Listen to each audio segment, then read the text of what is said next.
L'origine du champagne Olivier Collin remonte à, je pense, plusieurs décennies, puisque mes grands-parents exploitaient déjà les vignes. Notre exploitation se situe au sud-ouest marnais, une petite commune qui s'appelle Broye. Nous exploitons un vignoble d'un peu plus de 7 hectares. Notre vignoble se compose des 3 cépages champenois, principalement le chardonnay, cépage blanc, à hauteur de 60%, 35% de pinot noir et le reste en pinot meunier. Pour faire un grand champagne, je pense qu'il faut déjà un grand produit, c'est-à-dire le raisin. Et c'est dans la culture de la vigne que nous exerçons, je dirais, nos talents. La vie hivernale se cantonne autour de la taille. Dès que la taille est terminée, on commence le liage qui permet de fixer les sarments et les charpentes sur les fils, puisque la vigne est une liane et donc a tendance naturellement à tomber au sol.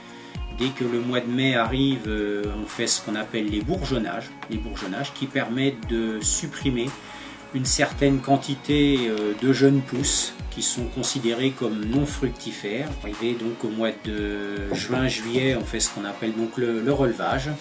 Donc on passe les brins entre les fils, on les maintient par un système d'agrafe. Dernière étape, l'étape des vendanges qui consiste à récolter le fruit de manière encore manuelle en Champagne.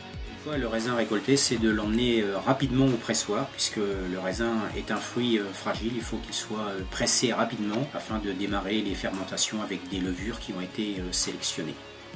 Derrière ça, un débourbage, un nettoyage des vins tranquilles qui vont être amenés à faire une deuxième fermentation qui est la prise de mousse par le rajout de sucre et de nouveaux ferments.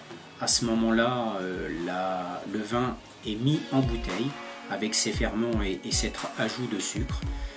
La transformation va s'effectuer dans la bouteille, donc transformation du vin tranquille en un vin effervescent. Qui dit fermentation dit création de dépôts, c'est pour ça qu'on pratique ce qu'on appelle un dégorgement qui permet de chasser ces bourbes qui sont à l'intérieur de la bouteille, et on additionne à ce moment-là la liqueur d'expédition qui permet de faire la différence entre un champagne brut, un champagne demi-sec.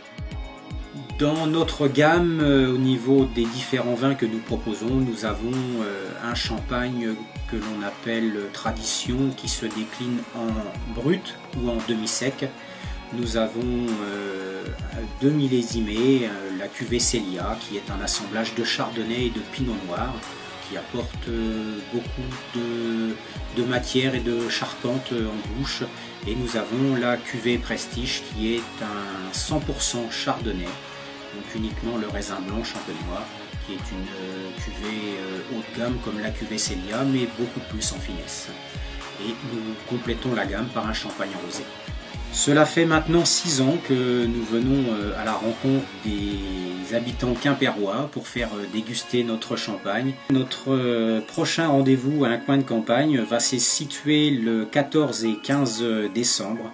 Donc nous vous invitons à venir déguster nos produits au magasin Un Coin de Campagne.